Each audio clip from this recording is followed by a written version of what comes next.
Buongiorno, pigliate carta e penna. Oggi faccio la chiffon cake, a modo mio ovviamente. La mia chiffon cake ci vogliono 5 tuorli, l'albume, delle uova, una bustina di lievito pane angeli, una bustina di crema tartaro, 300 g di zucchero, un'arancia, 125 g di olio di semi, 150 g di acqua, 100 g di farina, e io la faccio arancia e cioccolato oggi. Una cosa, sbatto le uova e lo zucchero. Ci faccio una bella rattata di burtuallo, guardate che quando mi pare capire una creatura.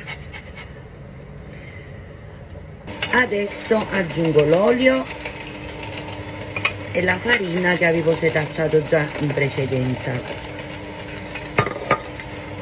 Aggiungo una bustina di vanillina e lievito pane angeli.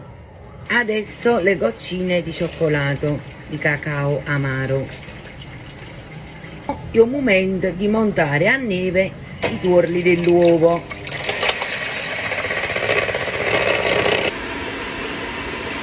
D'uovo che ho montato ci aggiungo una bustina di crema tartaro. Iniziate a girare dolce piano piano, non deve perdere la spumosità. Adesso aggiungete il bianco dell'uovo nel mesca francesca che avete preparato prima.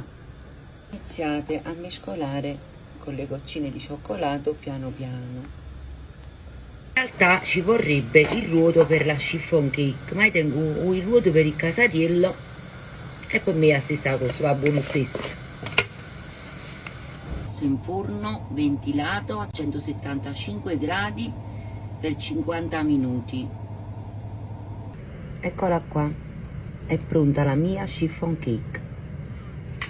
E mo la tagliamo e ce la mangiamo. Voglio, è venuta una nuvola.